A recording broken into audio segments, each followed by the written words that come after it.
I'm sorry, but I am going to speak in Spanish. Then you have to put it, okay, because I'm going to take the advantage to have a Spanish translation, and then, I'm sorry.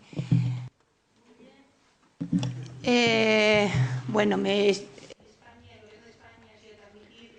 Well, I'd like to say, first of all, that we are delighted to be able to take part in this forum from Spain, what with all that's been going on with the decade and all the other events. Spain has a lot of experience in working with Roma people, and we wanted to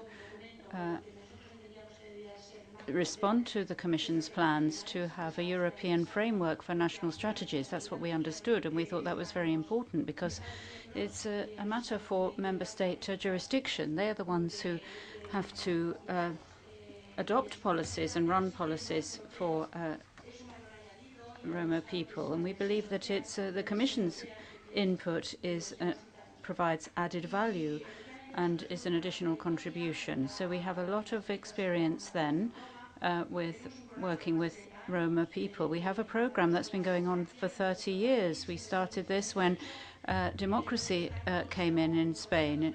So in 1978 we began this program, taking our starting point as the recognition of the rights of Roma people to live as equal citizens. But one of the problems is the great social disadvantages that they faced. And the government realized that something needed to be done. So it developed legislation, and the European Parliament had a program for Roma people in 1986, which we adopted in turn in 1989. So that added to national programs. Now, the most important issues, the most pressing issues were poverty, because that was the main problem.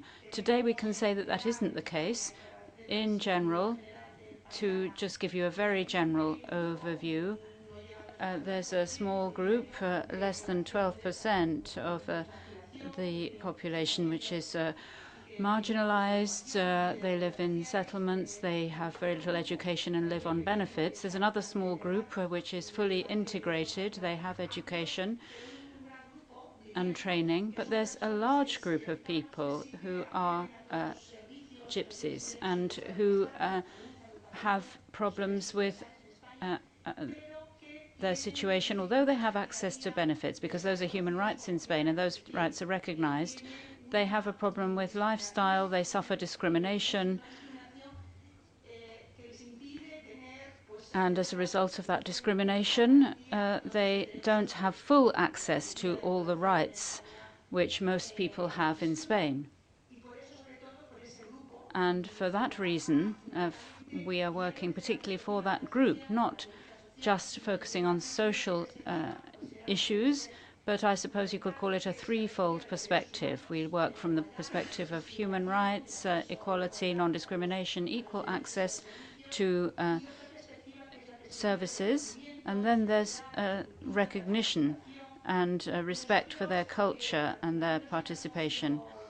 Although the involvement of gypsies in the process has been rather slow.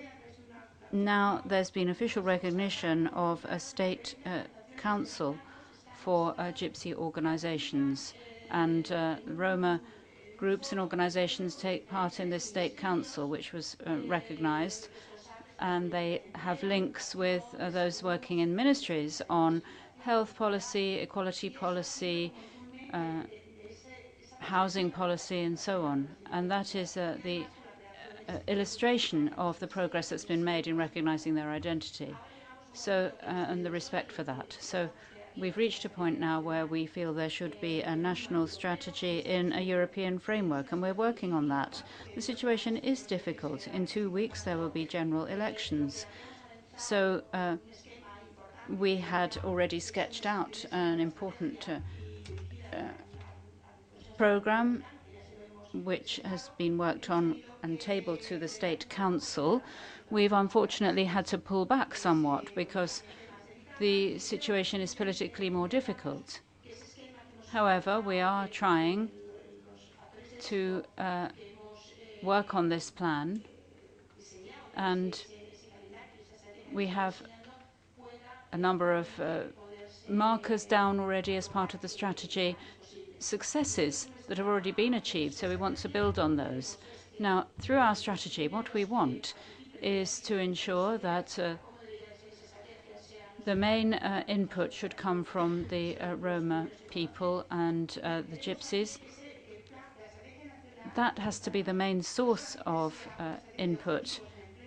Obviously, we have education, health, and other areas as our targets, extending out to other fundamental rights like gender equality and discrimination there.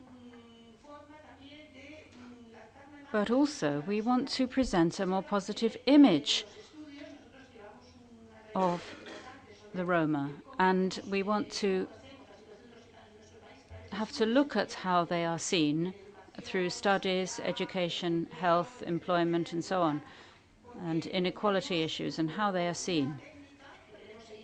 Because we have a method of carrying out studies, and we use the same tools and the same mechanisms as we do for the population in general.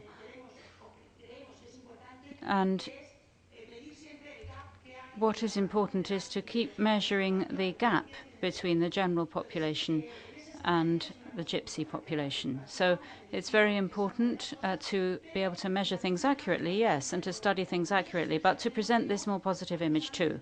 So that's why we've discovered some figures that are quite important. For example, the Gypsies are they have a higher level of activity than the general population. So it shows that they have a greater capacity for work than the general population. That's what the figures say anyway, and this may be caused by various reasons. And those are things that need to be studied. They also stay longer in the workplace generally. They retire later. So then it's either something that's been a sort of exchange of cultural influence. This is important because we want to change the image of Gypsies in Spain. We still have this negative image, and there's 12 to 18% of the people who are marginalized and suffer higher levels of discrimination. And this has a negative effect on the Roma people's image overall. We don't want there to be a negative image, which is maybe reflecting a very small number of people. It is unfortunately tainting the overall image of Roma people. So there is this important issue of changing the image. Thank you.